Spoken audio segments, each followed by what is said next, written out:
My name is Tim Key, and today I'm going to share a very short story with you in poem format about an emotionally frustrated artist named Stan. Stan was an emotionally frustrated artist. That much was never in doubt. What is strange about this story is the manner in which Stan found out about the leaking gas line on his boat that led to his ex-wife's demise. When Stan heard the news, it was really quite a surprise. Stan's ex Trudy had insisted that the boat was half hers by law. Maybe that was why she was down at the marina that day, last seen carrying a hacksaw. Maybe it was her greed or her overinflated capacity for spite that made her decide to take action and march down there in broad daylight. Trudy had always been a bright girl. Many marveled at her wit, but when Stan heard that she blew herself up in the boat, he just had to giggle a little bit. Apparently she wasn't that smart, whistled Stanley to himself. Not sharp enough to see that can of benzene wedged carefully out of sight beneath the shelf. The explosion was quite monumental, or so everyone that witnessed it said. The fire shot straight into the sky, and across the marina it spread. The firefighters took many hours to contain it, the heat and flames scorching so many boats. Surely each and every one of them at least need a touch-up to their paint coats. And that is what made Stan so happy on this notorious and fateful day. While on one hand he would miss his boat, somehow he knew he'd be okay.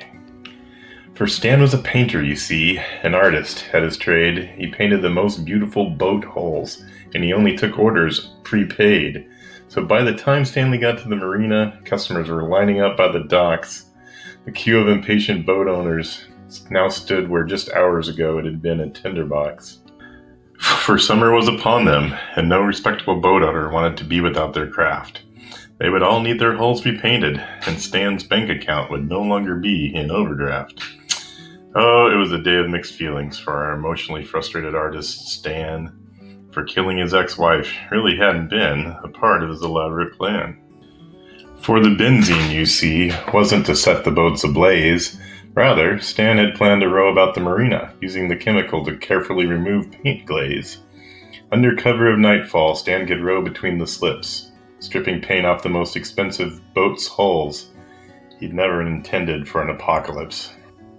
But here we are, thought Stan, dealing with the circumstances one paint job at a time. It'd probably be many weeks before he found any free time.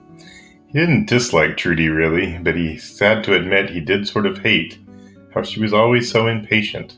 She just could not wait. So now Stan is left torn, an emotionally frustrated artist for sure. But at least now he would have enough money to buy his own boat, and he had to admit that had great allure. For instead of splitting his assets with Trudy, the boat would be his, alone, to keep. Stan was sad about how it happened, but you might say he was happy enough to weep.